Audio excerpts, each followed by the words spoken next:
며칠 전에 한 가지 이렇게 소포가 왔습니다. 소포에 보게 되면은 저희 교회에서 후원하는 단체의 것입니다. 보통은 이게 사역보고라 그래서 이렇게 보통 우편물로 오는데 그날따라 소포 같이 왔습니다.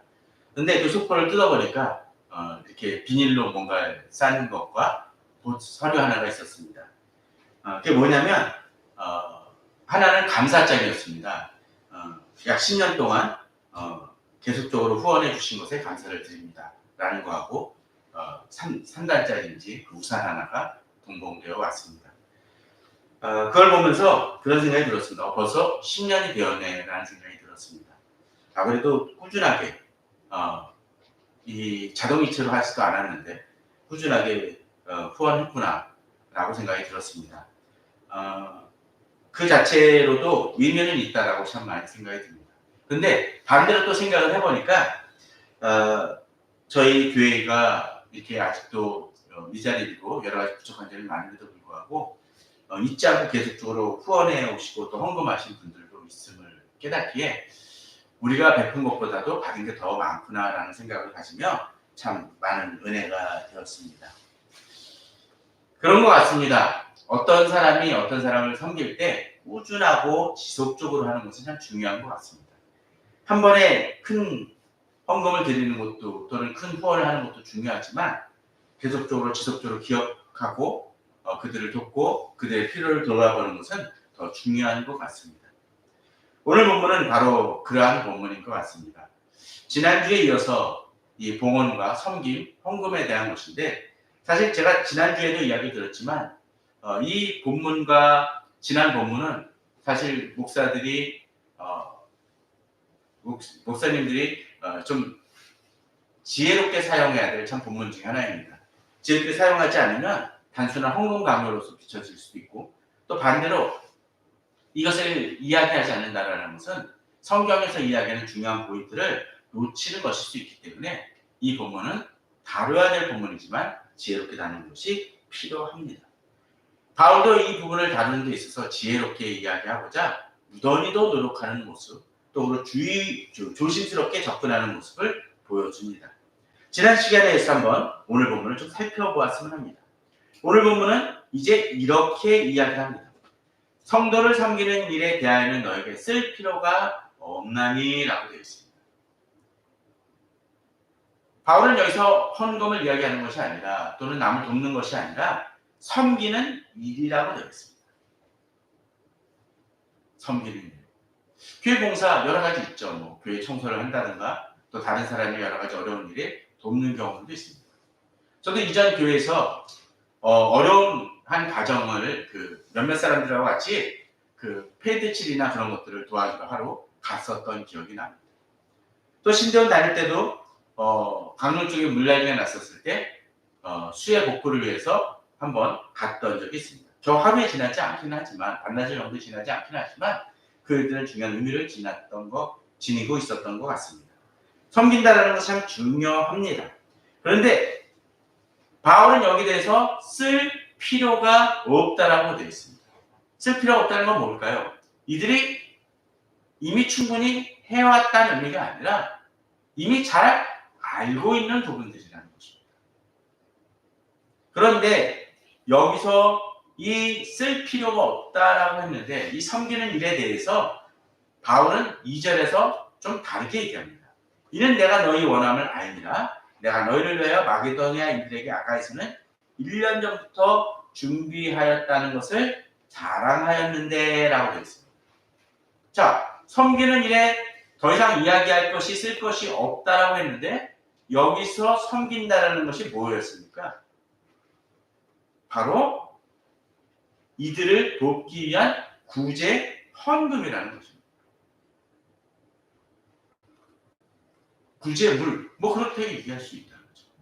사실 교회에서 이 본문을 가지고 보통 이제 헌금 작정에 대한 거로 얘기하는데 여기서는 교회 드린 헌금이 아니라 어떤 것이에요? 남을 돕는 데 쓰는 일이라는 거죠. 그 금액이라는 것입니다. 자, 그렇다면 1절과 2절을 연결해서 보면 뭡니까? 섬기는 일에 관하여 쓸 필요가 없다고 했는데 그 섬기는 게 뭐예요? 어떤 노력봉사나 그것이 아니라 여기서는 그들을 위한 구호 물품과 헌금에 해당, 그 구호 금에 해당되는 것이라는 거예요. 섬기는 일. 저는 이 포인트가 우리들이 많이 이 시대에서 놓치고 있는 것들 중에 하나라 생각이 되어집니다.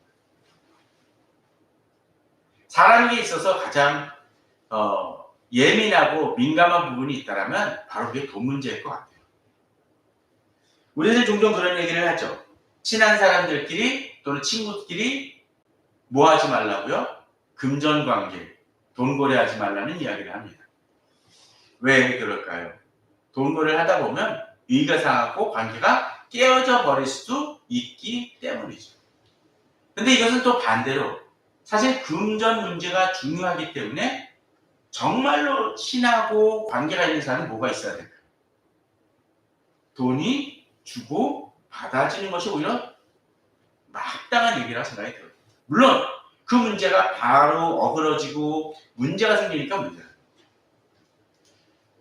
얼마 전에 뭐 기사를 보니까 그런 장면이 나오더라고요. 어느 아주 유명했던 연예인이 한참 잘 나갈 때는 그 돈 문제로 의가 상한 그 친척이 있었다고 합니다. 그 친척 중에 한 분이 그랬다는 거죠. 이분이 너무 잘 나가니까 툭 하면 전화를 거의 매일 전화하다시피 했답니다. 누구누구야, 나 한 100만 원이 좀 부족한데 100만 원 보내달라. 또 그 다음 날에는 나 지금 한 25만 원이 부족한데 25만 원. 거의 매일 전화합니다.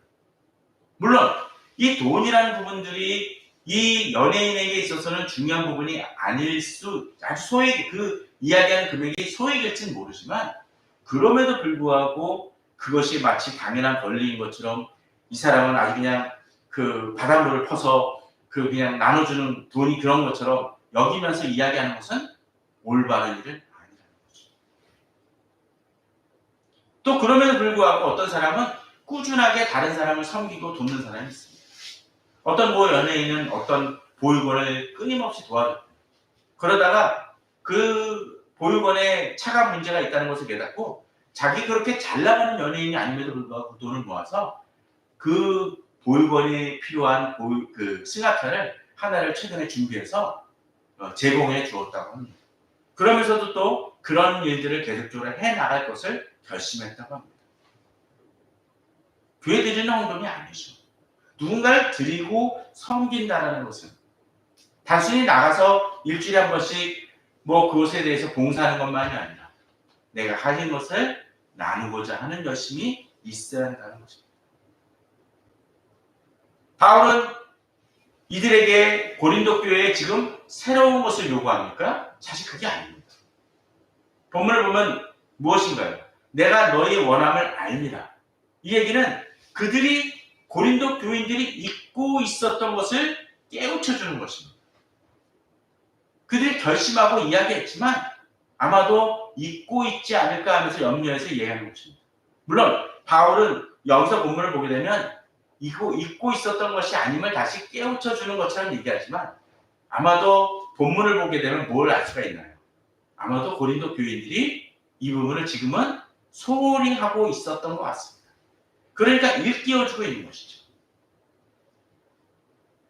근데 바울은 이에 대해서 어떻게 했나요? 마게도냐인들에게 아가에서는 1년 전부터 준비하였다는 것을 자랑합니다. 이 얘기는 뭐죠? 1년 전, 이미 전부터 이 고린도 교회 사람들이 자기들이 그쪽을 도와주겠다라고 결심하고 이야기했었다는 거예요. 그런데 지금 바울이 이야기하는 마게도냐인들은 또 어떤 사람들입니까? 우리가 지난 시간 8장에서 마게도냐인들이 누군가를 섬기기 위해서 자기의 가진 것을 드리고 섬겼다라는 것을 지난 시간에 잠시 언급해서 살펴보았습니다. 근데 그 마게도냐인들이 어떤 사람들이에요? 고린도 교인들보다는 어렵고 힘든 상황임에도 불구하고 그렇게 섬겼다라는 것입니다.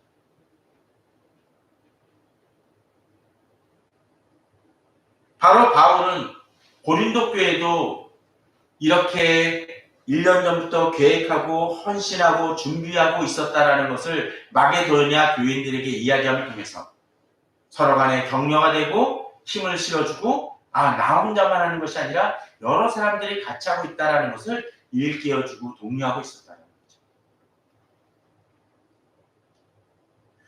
실제로 그랬습니다. 과연 너의 열심이 퍽 많은 사람들을 분발하게 하는 그런 것 같아요. 어떤 사람이 착한 일을 하면 어떻습니까? 그걸 통해서 도전을 받죠. 주변에 미담이라는 것이 그런 의미에서 참 중요하지 않습니까? 종종 신문기사를 보면 어떤가요? 어떤 사람이 소방서에 있는 분들을 생각해서 자기가 가진 것들을 모아가지고 익명으로 드리는 사람들 종종 기사가 납니다. 또 어떤 사람들은 명절 때마다 어느 그 주민센터에다가 아주 거액의 돈을 매번 드리는 그런 모습들을 보기도 합니다. 그런 걸 볼 때마다 사람들은 정말 대단하구나 라고 생각을 합니다. 연말마다 사랑의 열매라고 해서 이 광화문에 이 탑 같은 걸 온도계를 세우는 이유가 뭡니까? 그걸 통해서 사람들이 분발할 수 있도록 돕기 위함이라는 거죠. 이런 건 참 중요한 의미를 지니고 있습니다. 그런데 이렇다라는 거죠. 바울은 이제 이렇게 얘기합니다. 그런데 이 형제들을 보내는 것은 바로 디도와 여러 사람들을 보내면서 일에 너희를 위한 우리 자랑이 헛되지 않고 내가 말한 것 같이 준비하게 하려 합니다. 고린도 교회에 지금 특사를 보냅니다. 왜 그렇죠? 그들이 1년 전부터 말하긴 했는데 혹시라도 자기들이 말한 것을 지키지 않으면 오히려 다른 사람들에게 시험 들게 할 수 있기 때문입니다. 사실 이러한 본문은 우리에게 참 중요한 부분을 이야기해 주는 것 같습니다. 예전 제가 청년 때 다녔던 그 남서울교회는 지난번에 한번 이야기 드렸지만 연초마다 유일하게 딱 한 가지 헌금을 작정합니다. 다른 헌금은 다 아무것도 작정을 안 합니다. 단 한 가지 작정을 합니다. 그게 바로 선교헌금이었습니다. 근데 선교헌금을 하게 되면 어떤 일이 벌어지는지 아십니까? 이렇게 이 선교헌금 봉투에 이렇게 표시되는 그런 것들이 있는데 헌금을 드리다 보면 예를 들면 그 10억이면 10억을 다들 이렇게 성도들이 다 합쳐서 한 10억 정도를 작정을 했다고 치면은 작정한 헌금이 그대로 다 거칠까요? 그렇지 않는 경우들이 참 많이 있습니다. 하다가 많은 사람들도 있습니다. 제 주변에도 되게 성실한 사람인데 잊어버리고 안 했다라고 이야기하는 사람들의 얘기를 가끔 듣습니다. 그러면 실제로 어떻게 될까요? 10억을 작정을 했지만 그보다 훨씬 못 미치는 금액들이 있기 마련이라는 거죠. 자, 그 외국에 가서 그 우리나라 정상이나 그런 사람들이 가가지고 그 외교 다른 나라 가가지고 여러 가지 우리는 이 수출을 또는 무슨 어떤 것들을 위해서 계약을 하는 장면이 등장합니다. 그런데 계약이 아니라 약속 의정서 같은 것만 전달할 때가 있습니다. 예컨대 그런 거죠. 10억의 석유를 제공해 주기로 했습니다라고 하는데 또는 10억짜리 10억 달러짜리 원전을 짓기로 했다라고 얘기했는데 실제로는 원전을 짓겠다라고 계약서를 쓴 것이 아니라 어떤 거예요? 이것을 추진하자라고 약정하는 것에 지나지 않을 때가 있습니다. 그러다 보면 실제로는 나중에 가서 되는 게 있고 안 되는 게 있습니다. 실제로 그 퍼센티지는 훨씬 성사되는 것은 낫다라는 거죠. 사실 그러다 보면 그런 것에 대해서 장밋빛 꿈을 갖거나 이렇게 많은 일을 했구나 생각을 하는데 중요한 것은 그것을 가지고 끝까지 일이 되게 만드는 것입니다. 일종의 다른 사람을 돕는 것도 마찬가지인 것 같습니다. 한번 작정하고 내가 뭐든지 도와줄게라는 것 같고 실제로 끝까지 어떤 사람을 책임지고 돌보는 것은 아주 차원이 다릅니다. 바울은 그러기에 이제 고린도 교회가 말뿐인 헌신이나 드림이 아니라 실제로 끝까지 일을 잘 행해 나갈 수 있도록 독려하고 격려하기 위함입니다.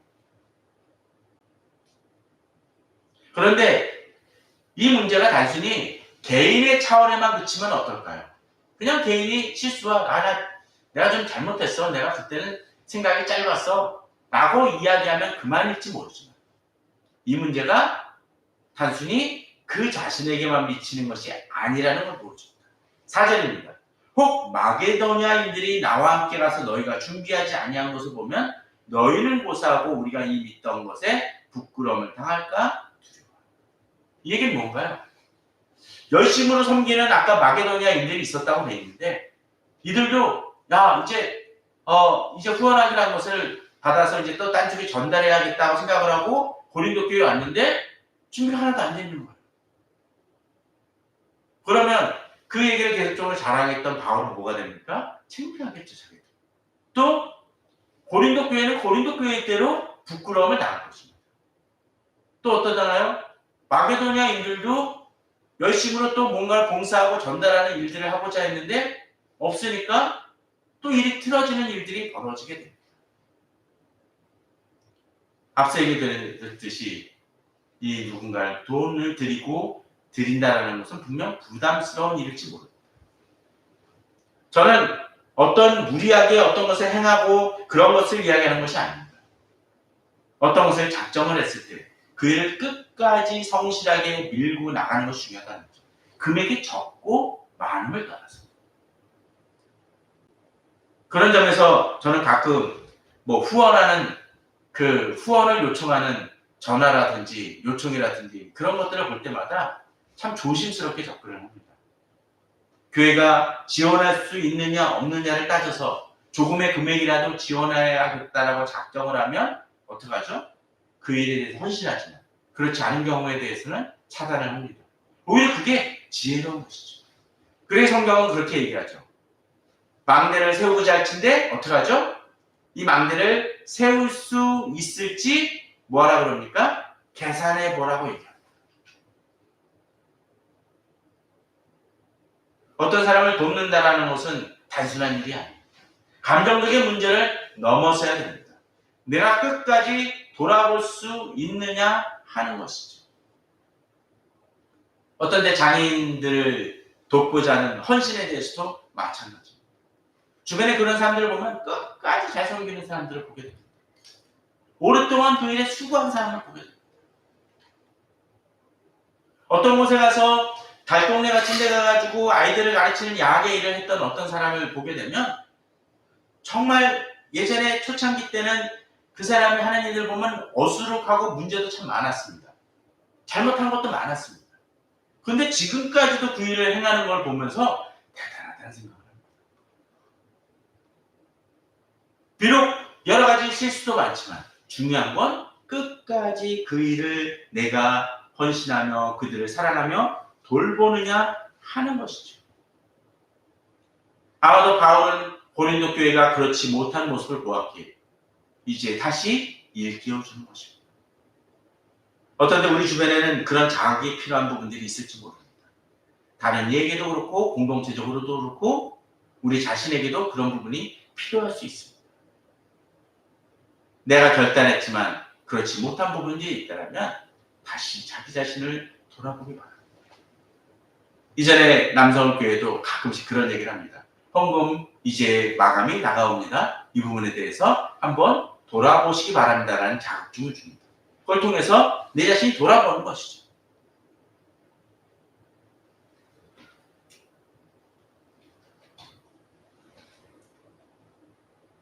그러기에 바울은 5절에서 이야기합니다. 내가 이 형제들로 먼저 이제 마게도냐 교인들이 가기 전에 이 디도와 그 여러 사람들을 보내서 전에 약속한 연분을 가. 자, 이건 특별해서 갑자기 너 더 낼 수 있는데 내놓으라는 얘기가 하는 게 아니죠. 누가 작정했어요? 고린도 교인들이 전에 약속한 준비입니다. 그걸 일깨워 주는 것입니다. 혹시나 준비되지 아니했나 돌아봐 주는 것이죠. 본문은 또 그렇게 얘기합니다. 전에 약속한 연보이고 또 이 연보는 어떤 연보입니까? 마지막 구절을 보면 참 연보라고 되어 있습니다. 참 연보라고 하니까 이게 참 말이 좀 예스럽고 그런데 어떤 것일까요? 자원하고 자발적인 것이라는 것입니다. 억지로 드리는 것이 아니라는 것이죠. 이게 중요한 것 같습니다. 가끔씩 어떤 후원을 하다 보면 너무나 무리해서 부담을 가지고 힘들어하고 시험에 드는 분이 있습니다. 그러기에 어떤 이 일들에 대해서 후원하거나 지원을 할 때, 또 섬긴다고, 뭐 금액이 아니더라도 섬기는 일을 할 때 중요한 건 뭡니까? 내가 감당할 수 있는지 돌아보는 것입니다. 적더라도 또는 작은 시간이라 할지라도 내가 이것을 감당할 수 있지 생각하고 돌아봐요. 만약 그것이 어떤 때 그냥 엎어진다라면 도움을 받는 이들도 어려움을 느낄 수밖에 없죠. 그렇게 꾸준하게 지속적으로 돌아보는 것이 필요합니다. 근데 보면은 또 여기서 이것이 단순히 참 연보가 두는 축복에 대한 얘기도 합니다. 자, 보면 우리들이 아주 잘 아는 거죠. 이것이 곧 적게 심는 자는 적게 거두고 많이 심는 자는 많이 거둔다 하는 말입니다. 그렇습니다. 누군가 섬긴다라는 것은 단순히 드리고 내 것을 비우는 것만이 아니라 진정으로 하나님께서 우리들에게 그의 이상의 축복을 주신다라는 것을 보여줍니다. 또 섬김을 통해서 오는 그 기쁨이라는 것이 있다라는 것이죠. 남을 돕지 않는 사람은 도움에서 오는 그 축복과 기쁨을 누릴 수 없습니다. 저는 우리 성도님들이 그런 축복을 누리시길 바랍니다. 그리고 이것을 드릴 때 중요한 포인트를 얘기를 해주죠. 7절입니다. 각각 그 마음에 정한 대로 할 것이요. 자, 이거는 누구의 강요나 그것이 아니라는 것이죠. 그죠? 자신이 정하는 것입니다. 단돈 1,000원이라 할지라도 내 자신이 정하고 시작하는 것이 중요합니다. 억지로 하지 마십시오. 저는 그 얘기를 합니다. 너무나 부담이 돼서 시험이 들 거라고 생각이 들면 하지 마십시오. 저는 그게 옳다고 생각이 들어요. 그러나 금액이 적더라도 내 자신이 그것을 드리고 돌아보는 것은 참 중요합니다. 요새는 저금통 같은 거를 잘 안 쓸지 모르지만 어떤 데 이런 것도 필요할 것 같아요. 가끔 그럴 때 있지 않나요? 편의점 같은 데 갔는데 또는 어디 마트 갔는데 뭐 상품권이든 뭐를 결제를 하고 나니까 뭐가 생깁니까? 잔돈이 생길 때가 있죠. 그죠? 그 잔돈을 어떤 때는 저금통이라든지 조그만 항아리 같은 데다가 그냥 던져놓다시피 하는 것도 좋은 방법일 것 같아요. 그래서 어느 정도 쌓이면 누군가를 후원하겠다는 작전. 그렇게 조금씩 절약해 나가면서 도와주는 것. 옛날에는 또 그런 일들도 있었죠. 지금은 그렇지 않은 것 같은데. 옛날에는 교회마다 뭐가 있었나요? 성미라는 거 있지 않았습니까? 그래서 항아리에다가 조금씩 넣어갑니다. 저 국민학교 때 그런 일들을 기억을 합니다. 불이웃 돕기 하면 뭐 했나요? 돈도 냈지만 편지 봉투에다 뭐 하라고 합니까? 쌀 그만큼만 받아갖고 갖고 오라는 얘기도 많이 하고 합니다. 중요한 일일 것 같습니다. 밥할 때 요새는 1인 가구들도 많아서 좀 힘들긴 하겠지만 밥할 때 숟가락이든 컵 하나로라도 가끔씩 이것을 퍼서 모아두는 그런 모습처럼 또는 그 금액에 해당되는 것을 저금하거나 또는 따로 띄워놓는 것도 좋은 지혜일 수 있다는 거죠. 내가 감당할 수 있어요. 그 마음에 정한 대로 하는 거죠. 본문은 얘기합니다. 그러면서도 인색함으로 억지로 하지 말지. 인색함이라는 건 뭘까요? 마치 과거에 지난주에도 얘기했지만 과거에 두랩돈과 부자의 그 금액처럼 부자가 한 돈 100만 원을 딱 헌금하는 거하고 부자가 가난한 이가 돈 1,000원을 헌금하는 거 어느 것이 큽니까? 당연히 100만 원이 큽니다. 그런데 이 100만 원은 그 부자에게 있어서는 예를 들면 100억 자산가인데 100만 원은 아주 작은 금액에 해당되겠죠. 그러나 과거에게 있어서 정말로 작은 그 자기 어떤 데는 폐지를 팔아서 모은 돈으로 이것을 그 중에 1,000원을 떼는 것은 아주 큰 금액입니다.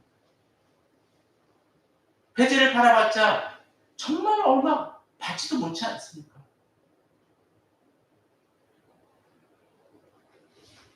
인색함 억지로 하지 말지. 본문은 얘기합니다. 하나님은 어떤 사람을 사랑하신다고요? 즐겨내는 자, 자원하는 마음. 다시 이야기하지만 이거는 헌금을 이야기하는 것이 아니라 남을 돕는 그 차원입니다. 물론 헌금도 마찬가지이겠지만 하나님이 이런 자에게 어떤 축복을 주십니까? 하나님이 능히 모든 은혜를 너에게 넘치게 하시라. 이는 너희로 모든 일에 항상 모든 것이 넉넉하여 모든 착한 일을 넘치게 하게 하려 하십니다. 이 얘기는 어떤 얘기입니까? 우리는 내가 가진 것이 없어서 남을 못 돕는다고 생각을 하지만 실제로는 어떤가요? 하나님이 우리가 남을 도울 수 있을 정도의 여유는 분명히 주시는 하나님이다. 앞서 이것이 적게 심는 자는 적게 거두고 많이 삶는 자는 많이 거둔다는 그 말씀처럼 우리가 남을 섬길 때 주께서도 그 이상으로 채워주신다는 거죠.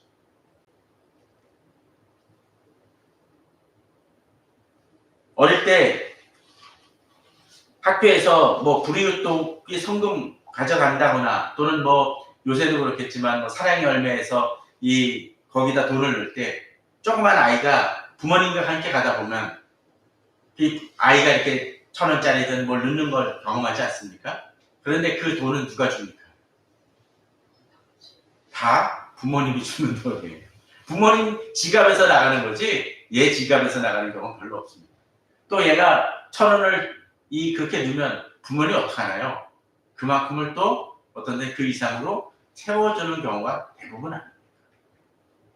하나님도 우리에게 마찬가지라는 거죠. 기록된 바 그가부터 가난한 자들에게 주었으니 그가 의가 영원토록 있는 일함과 같은 말씀입니다. 진정으로 하나님은 가난한 자를 기억하시는 도우시는 하나님이십니다. 근데 그 가난한 자를 도울 때 갑자기 하늘에서 만나가 떨어지거나 매출하게 날아오는 경우도 있을 수 있겠지만 대부분의 경우는 뭐예요? 만나의 역할을 전달해 주는 사람, 그 도구가 누굽니까? 바로 우리들 같은 사람입니다. 예전에 그 어떤 유명한 책처럼 축복의 통로가 우리는 돼야 된다는 거죠. 문제는 뭔가요? 하나님께서 축복을 통해서 누군가에게 전달하라고 한 것을 어디서 맥힙니까? 나에게서 맥혀버리는 경우들이 많이 있을 수 있다는 거예요. 그러기 우리는 나누고자 하는 마음이 필요합니다. 혹시라도 우리 주변에 그 도움이 필요한 이들이 있다면 그들의 마음에 내 마음을 너무나 인색하게 하거나 닫아놓는 일은 없기를 바랍니다. 심는 자에게 씨와 먹을 양식을 주시는 이가 너희 심을 것을 주사 풍성하게 하시고 너희의 열매를 더하게 하시리라. 본문은 얘기를 합니다. 단순히 하나님께서 주시는 것이 아니죠. 어떤 일을 행하게 하십니까? 심게 하십니다. 심는다는 것은 어떤 것을 의미하나요? 이것을 가꾸고 또 잘 자라게 힘쓰는 노력이 필요합니다. 근데 그럴 때 어떻게 해요? 하나님이 그것을 풍성하게 하시고 열매를 더하게 하여 주신다는 것이죠. 우리가 어떤 때 그냥 내게 주어지는 것 같지만 하나님은 그것을 잘 활용해서 열매를 거두게 하시는 하나님이심을 본문은 보여줍니다.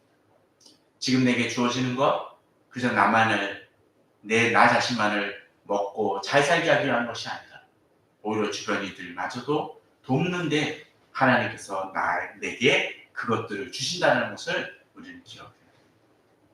사실 이 시대는 불평등의 시대라고 얘기하고 양극화가 극단화되어지는 그 시대라고 얘기합니다. 이런 문제를 해결하는 것은 제도나 복지 시스템으로도 중요하지만 보다 중요한 것도 어떤 것일까요? 남을 돕는 그 마음도 중요한 것이다. 바울은 고린도 교회에 이것을 이야기합니다. 너희가 모든 일에 넉넉하여 너그럽게 연구하면 그들이 우리로 말미암아 하나님께 감사하게 하는 것이다. 고린도 교회가 도와야 될 사람을 도울 때, 또 그 도움을 받은 사람들이 감사할 때, 하나님 그들이 단순히 고린도 교회만 감사하는 것이 아니라 그것을 통해서 하나님께 감사하고 영광 돌리게 된다는 것입니다. 그런 것 같습니다. 우리가 누군가 섬긴다는 것은 우리 지가 칭찬받고자 하는 것이 아니에요. 오히려 하나님께 영광을 돌리게 하는, 하나님이 우리를 도구로 사용하셔서 주의 놀라운 일들을 이루게 하신다는 것입니다. 저는 우리 성도님들이 그러한 은혜를 누리시기 바랍니다. 오늘 15절은 이렇게 얘기합니다. 말할 수 없는 그의 인사로 말미암아 하나님께 감사하노라는 그 말씀처럼 진정으로 우리가 주 안에서 그 은혜를 주변 이들과 나누고 섬길 때 주께서는 주의 은혜를 부으시고 또 하나님께 영광 돌리는 일이 될 것입니다. 또 이렇게 섬기는 이들에게 하나님은 놀라운 축복을 부어주실 것입니다. 사실은 좀 부담스러운 얘기고 또 어떤 때는 이런 원하시는 그 본문이 아닐지 모르지만 우리도 이 본문에 대해서 놓치지 말아야 될 것입니다. 하나님께서 또 다른 형태로 우리에게 주시는 축복의 하나의 방법이기도 하기 때문입니다. 이것을 붙들고 내 자신이 또 섬겨야 될 사람은 누구인지를 돌아보시며 항상 섬김을 통해서 하나님께서 주시는 축복을 또 누리시는 우리 성도님들 되시기를 주님의 이름으로 축원합니다.